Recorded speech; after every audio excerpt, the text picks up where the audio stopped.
Good morning. Welcome to another episode of the Dunn Wisdom Morning Show. I am your host, Melissa P. Dunn, CEO of MD Marketing Network and founder of this Dunn Wisdom movement. Happy Wednesday, y'all. Listen, I am doing today part 2 of my personal branding series. If you watched last week, you heard me share some tips on how you can make your personal brand work for you so that you, with a powerful personal brand, can really create the type of career and business that you want. And today I'm going to introduce you to my stylist, who will share with you some practical tips on how you can use your style to reflect the brand that you want to cultivate. So, ladies and gentlemen, I'm going to introduce you right now to my stylist, Miss Robin Duncan. Hey, Robin. Hey, good morning. Good morning, everyone. Good morning. Good morning. It's such a pleasure. You can tilt it back down, girl. Okay. There you go, right there. It's such a pleasure to see you, Robin. How are you? I'm doing wonderful. All Wonderful. right. So, Robin, tell us a little bit about your expertise and your journey on this career path to being a stylist. Wow. Okay, where do I begin? Um, as far as I can remember as a child, I've always had a sense of fashion, loved fashion, shopping as far as a personal shopper. And I like to see everyone that is around me to look great. So I've always been that go-to person when someone's not sure what they should wear when we're going out for clubbing or whatever it was back in college. They would call me.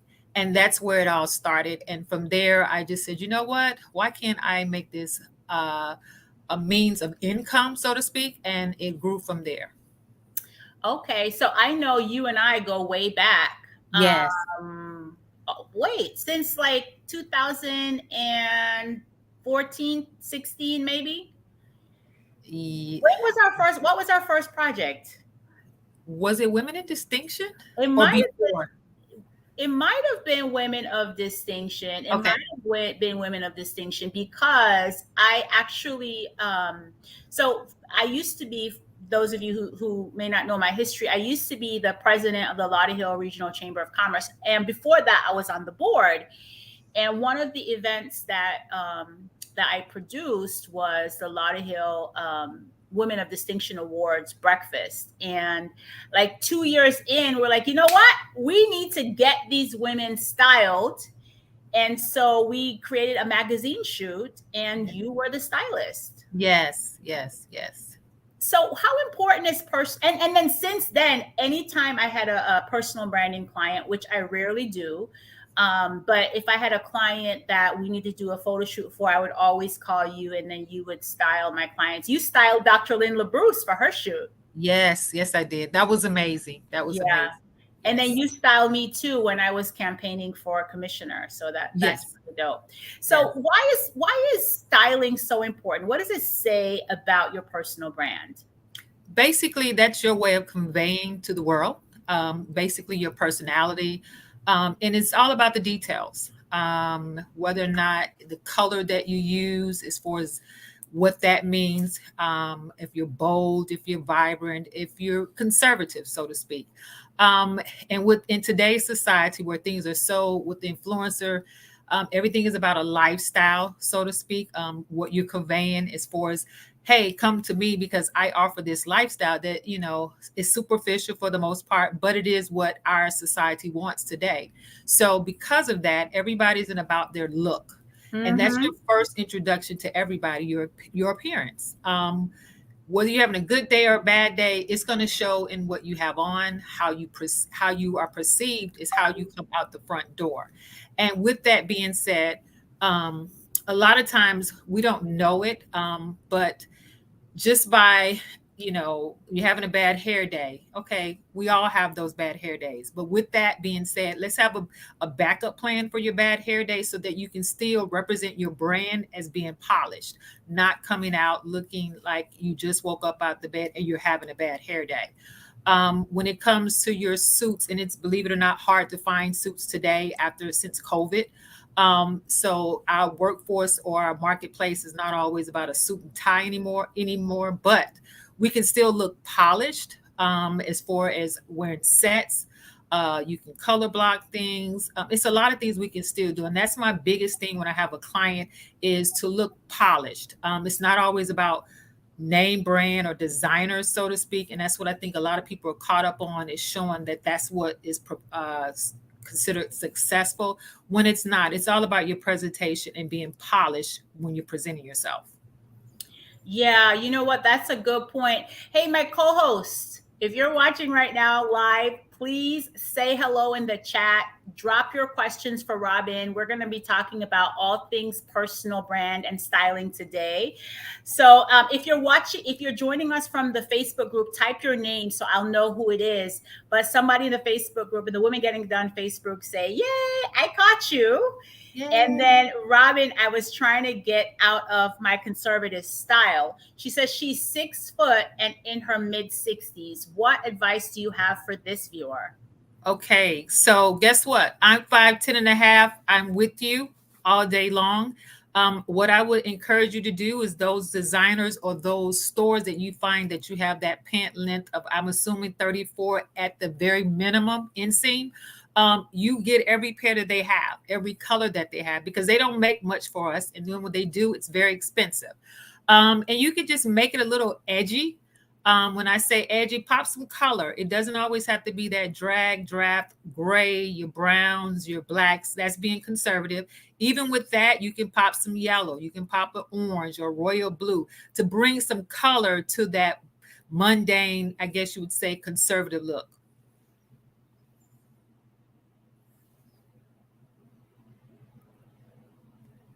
I can't hear you, Melissa, but I can see the Facebook comments. 34 is correct. Yes. Yeah. Oh, I just realized I have myself muted there. Right.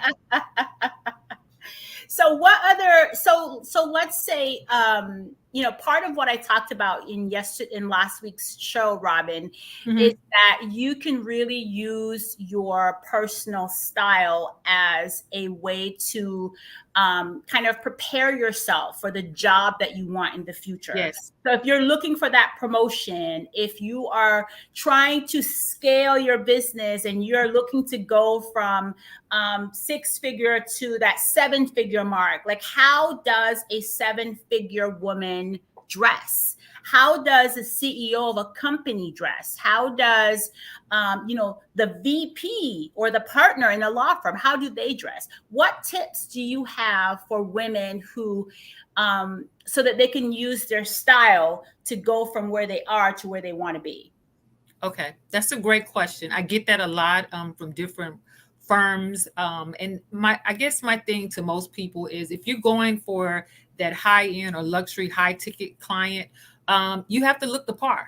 It's just that simple. Although, it's not how you look should be how they judge you, but unfortunately that's the society that we live in. So they do. So with that being said, I understand if you don't have the $10,000 to buy the Hermes bag or whatever the case may be, but you can have a nice leather bag that still looks decent, still looks nice. And I'm going to go back to looking polished, put together, meaning your fingernails, they don't always have to be, A1A, but at least have them, if they're not polished, well manicured, down to your shirts, tuck them in, put a belt on if your pants have belt loops. If it's a pair of pants, you're going into a meeting, always have a jacket, at home, in your car, I'm sorry, so that you can kind of look like you have on a suit, even though you don't have on a suit. But there's ways and tricks that you can do that you can go in and walk in and looking the part, opposed to looking like where you're at, opposed to looking like where you're going. I'm sorry. And that's very important. Everything is about perception. Everybody's about an image. And if you want to go to that next level, you're going to have that look. And it doesn't have to break the bank to do so. Yeah, I remember when you were styling me, Robin, one of the first things that you did was you actually came to my house. Yes. And went through my closet. Yes. And you want some of my stuff. Yes, I did. We So did. We agreed. We we agreed. agreed. We agreed. We agreed. And I know that like this look that I've kind of cultivated with like I'm not a big suit person, Mm-hmm. but I do like a what do you call it? Like a what are those dresses that you have me wearing? Those Like a chef dress is coming to your yeah. knees. Yes. Mhm. And that's important too. I mean, you have to think about, like, I see a lot of influencers today, and I ask myself, okay, what are they actually selling? Are they selling their body because it's too, some of the things they wear are too tight? Some Mm. things are too short, some things are too revealing. So you have to keep that all in mind. What image are you wanting to persuade out to the community or out to the public as far as your look, your image? And with that being said, be consistent. If you're a suit and tie person or a suit person, then you should always come out in a suit. I mean, there's times you'll fall back and be casual, but be consistent with your wardrobe as far as what it is that you want to, the perception you want the marketplace to receive you as. Yeah. So for me, because I wear so many different hats, Mm-hmm. when I'm in my creative mode, wearing my hat as the CEO of a creative agency, Mm-hmm. like sometimes I would wear some jeans. You got me these, some really nice straight leg jeans with a white shirt and a blazer, or jeans with a blazer, some Mm-hmm. heels, and like a little tank top underneath it. So that's Mm-hmm. still really works well with my political side, which Mm-hmm. usually in my political side, I wear those dresses and the heels. Mm-hmm. And I actually just bought 4 pantsuits. Oh, where did you find them? Because I I, had a client actually, looking for suits. listen, I'm not gonna lie, I didn't buy them. Colleen bought them for me because Okay. I don't like to shop, child. So, um, but and I bought them because I'm about to go today to Kansas City and it's super Mm-hmm. cold. So, Yes. but I'm staying in alignment with the look that we created because I'm clear Right. about my brand. Right, right. And that's important. You're going and you continue, you're leveling that brand up as you go. And it's all about looking the part of where you're going, not where you're at. I mean, and that's a whole nother conversation. But that's going to be your leap of faith. Who's ever out there that are believers, you're gonna have to walk into where you're going. You got to start now where you're at. I love that. I love that. So, one of our guests is saying fashion repeats itself. However, when you get older, you cannot necessarily move back and forward with all of the fashions. So, the question is how do you find a facial colorist due to the skin undertone? That's a good question. That's Like, a how do you that's a choose the good right question. color? Well, you got to first find out your undertone. Is it yellow? Is it orange? Is it red? And I would want to refer that question to a makeup artist. But I know, like, my undertone is kind of yellowish orange. But you have to know that so that you'll pick the correct makeup, so that when you put on makeup, you're not putting on a color that's gonna not work with your undertones. Okay, that's a really good question. Thank you for that question. Keep them coming, you guys. Robin is here to answer all of your personal I had stories. there was another one before. How do you keep up? I is now no longer on the screen, but I did see a Okay, question prior to this one. this one. Fashion. You're absolutely right, and I'm learning that. Although I know that every 10 years the fashion industry kind of changes, so to speak, and repeats itself every 10 to Mm-hmm. 15 years. I would say don't throw out anything. I could kick myself right now. A lot of things that I threw out there right now is in style, and you can't get it at the quality that it was then. Yeah. And what I generally do is I like to tweak what someone has. I don't necessarily want to change them unless they need an overall change. Tweak Mm-hmm. what you already have and bring something in today's fashion with what you have. I love vintage. I love it, love it, love it. But tweak what you already have. Don't necessarily get rid of anything. Nothing to me is ever old. It just needs to be tweaked. I love that. So, she says that she does have yellowish orange tone. And I use MAC personally. And I would encourage you to go to they have those NC this, NC that. Go to them and let them, I guess you say, do a makeup and test your skin and see which one will work best for you. Because I can't even suggest based on that. Miss Myra, good to see you. Hi. Thanks for joining us in the Women Getting It Done Facebook group. So, how important is makeup. Like, I'm not a big makeup person. The most that I would do is my little eyebrows and some lips. And I used to like put on those individual lashes, but then I found that they just really they take out my lashes more. So I stop. I only do it on special occasion. Like, Mhm. how important is makeup in having a polished look? That is very important. You don't have to do a lot. I mean, there's some people who do the individual eyelashes that look very natural, so to speak. I'm not talking about the eyelashes that look like you have on 3 or 4 layers of eyelashes. I'm Listen, the talking, ones that look like you're a yeah, deer, no, right? no, Yeah, no. no. You can get a nice pair. I suggest the mink lashes, individual ones that look very natural. To where when you wake up, you already have your mascara on.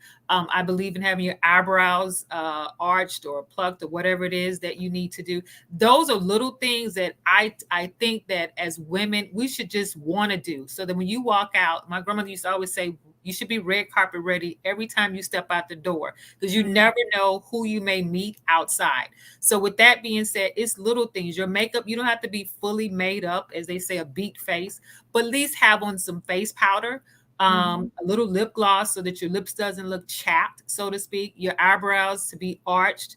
I mean, if you want to do a little pencil to draw them in a little bit, not too heavy that looks like you got on makeup, and just a light powder just to knock off the imperfections or blemishes that you may have.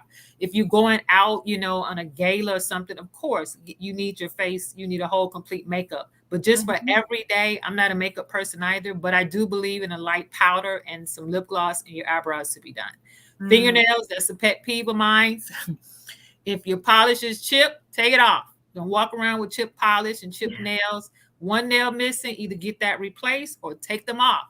I always encourage everyone, woman, to at least have one pack, a press-on nails in their closet. In the event you're called at 5 o'clock, say, hey, let's go to this dinner. You can put them on and still look polished. So you're not walking around with your little nubby fingers. Where you scared to, shake someone's hand because your fingernails are not done. So with that being said, I would just say encourage. It's little things. And those are the little things that makes a huge difference in your appearance.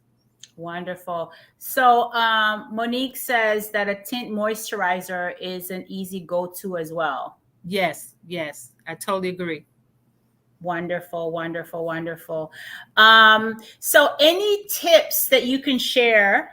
Wait, let's see. We have one other question that's coming in. She says, what do you feel about permanent eyebrows and mascara as you age? She says that she has a natural hair, which means that you have to elevate your style to look as it looks a little bit less dressy. Okay. Eyebrows, I have them. So I'm 100% for them. I got tired of going to to get my eyebrows, and one week they get them right, the next week they don't. So the permanent eyebrows, it does help them keep things in line, so to speak. I would encourage you to do your research to make sure that you get with a person because they have several out there now. But get with someone who does it for, I don't know your race, but for your ethnicity, because not all do certain ethnicities the correct way. As far as mascara, I do believe in having that as well. A bit of that every day on your eyes would not hurt, just to give your eyes a pop so that you don't look tired. I mean, it just brightens your face. As far as natural hair, get creative. I love a twist out. I'm natural. I mean, I have to have my hair pressed now, but I am natural, and I love a good twist out. The bigger, the better. I like big hair. I'm one of those over the top persons, so I don't like to go anywhere conservative. So if your hair is natural, grow it out, be proud of it, embrace it, color it, all of that. As you age, I like color because I don't like gray hair. That's just me. I try to look as youthful as possible. So I am, I'm going to set up a consult with you, as I mentioned before, but I am looking. So 2023 in September, I'm going to turn 50. Ooh. Yes. But my intention is to live like my 49th year, like with, going after a lot of those bucket list goals that I've had. And so in January, February, I want to like refresh my look. And I was playing around with the idea because right now I have I have the twisted braids, and I like Mhm, it. mhm, mhm. So I was trying to play around with this whole idea of, well, should I go blonde? Like, should I have a color? What? I encourage color. It brightens you. It's fun. I think the older I find myself when I need a color, black just Hmm. doesn't do anything for me anymore. So I probably never go back black hair or dark brown, whatever color it is. I would Hmm. always stay some type of highlights in my hair, only because I think it just makes me look more youthful than the darker hair. Yeah, when I had the short natural cut, there were times that I went blonde, like the hair color of your hair Mhm, now. But I like having the twists, and mhm. so I'm just concerned about having this whole thing. But child, we'll have our consultation, and you'll help guide me in the right Yes, yes. direction. So what tips can you give a woman that perhaps is full figured? Like what tricks and trades can she use to still maintain that polished look and still feel sexy and stylish? I would encourage them to find back to a brand that works for them, and then know their assets. Meaning, whatever that is, work with that. I like to see breaking. I don't like I guess you would say a dress, so to speak, a one piece. I think that when you're on the plus size, breaking up the clothing looks better to me, meaning belt something, whether it be a jacket and put a belt around it, because you want to camouflage those areas that are your imperfected areas. We all have them. I don't care what size you are. They're just not. I call them our less than perfect areas. But you need to do something that's going to camouflage that, and then also accent what you do or what you're most proud of, I guess you would say. That's a good advice. That's a really good advice. And then how important is accessories? They're very important, very, very important. But don't over accessorize. If you're going for the conservative look, I would consider like some studs, something not too dangling, not too big, so to speak. Keep it very neutral. Something Hmm. that will go with any and everything. Always keep your pair of silver and gold hoops in your collection. A pair of studs, silver. I'm even picky about the undertone on the studs. If you're wearing all gold, then the undertone or the casing on that stud should be gold as well. So accessories are very important. I believe in belts. You have pants and you have a belt loop, and then you're showing the belt loops with no belt. At that to me is you're not polished. You're not dressed. If you don't want to show you don't want to wear a belt, then you need to do your shirt, tuck it a certain way that you don't see the belt loop sticking out. I believe in blazers. I love blazers, whether you're going to dress it up or down. I do blazers with shorts. I do blazers with jeans. I do blazers with dress pants. So there's a Hmm. lot you can do with just a blazer itself. Now, the trend is oversized blazers. Some people like it, some people don't. I would say the cropped or the traditional suit blazers not as trending now, but it's nothing wrong with having one in the closet.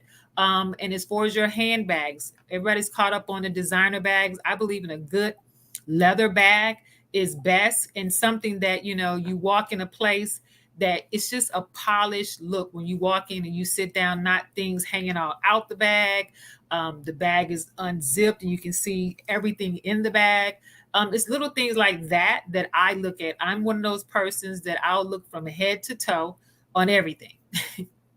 Yeah, so it sounds like what you're saying to me that it's not so much about being conservative or being creative, whatever your style is, you just want it to feel polished and put together. Yes, very much so. That's it. Because the last project that you and I worked on together, you styled a personal branding client of mine, and I, like I said, I perhaps I'm very picky about who I take on as a personal branding Mhm, client. But this particular client is in real estate and finance. mhm, But she, even though she's like in a conservative field, she also has a really creative side to her. mhm, So in one look, you put her in a suit, but it was a pop of color. mhm. And then in another look, she had on like jeans with holes in them, but her blazer, oh my God. And the photos was on point, was fire, Yes, yes, yes, yes, fire. So yes. it's not so much about conservative or not, it's about just being polished. Yeah. Right, being polished. Yes. Okay, so Monique is saying, what is one staple piece that every woman should have in her closet? A black blazer. All A right. black blazer and a pair of nice black pumps. Yes. You know those pumps that you Mhm. got for me when you first bought them. And now I see you with them on.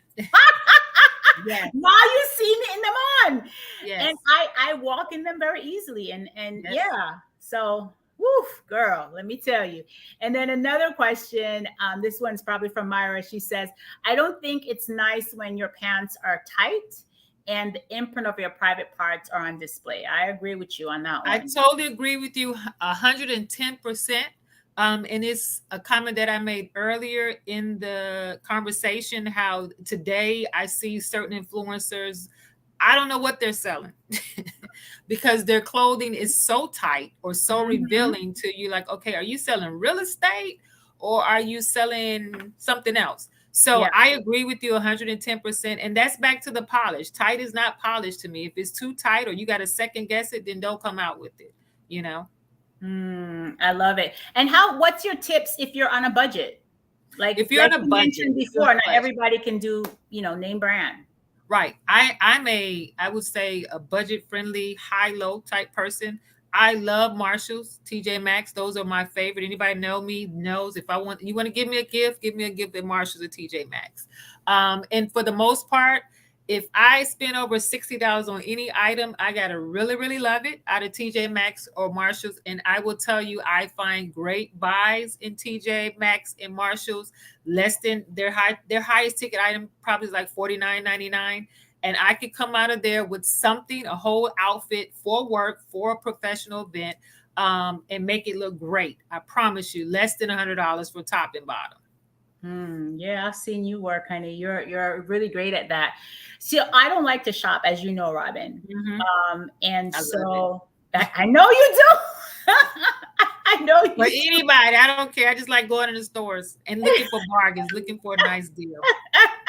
I know you do. What tips do you have for women like me who are not like shoppers? You can call me a personal shopper. Well, on that note, Robin, why don't you give us your phone number? How can people get in touch with you? Yes, you can give me a call at 954-618-3117. My email address is rduncan1170@gmail.com. I would love to have a conversation. I do free consulting just to get us an idea what type of services you're looking for and go from there. Give me that phone number again. Let me put it in the comments. 954 Mm-hmm. 618 Mm-hmm. 3117. 3117. All And the right. young lady that spoke about being tall, definitely give me a call. All right. Fantastic. So what's next for you? What kind of projects are you working on now? I have my online boutique, the Mass Collections. And right now we're definitely expanding, we're growing. And I'm looking to expand that over the next year. And then 2024, I'm looking to really get into manufacturing my own line. Yes, I That's am. I am here for it. I am here for it.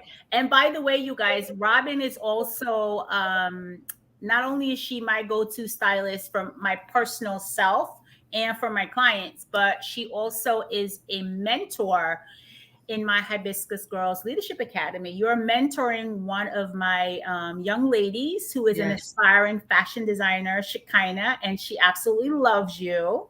yes, So thank you for your commitment to passing it forward. yes. Thank you for the opportunity. And again, thank you and Monique for allowing me to come in on today's show and share. Oh, wonderful. All right. Thanks, guys, for joining me for this episode of the Dunn Wisdom Morning Show. You just got some really amazing fashion tips from my stylist, Miss Robin Duncan. And she's also the stylist for my agency, MD Marketing Network. I dropped her phone number in the chat if you want to reach out to her. She does offer consultations. So remember, you guys, be kind and loving to yourself today. You absolutely deserve it. Be well. Oh, thank you.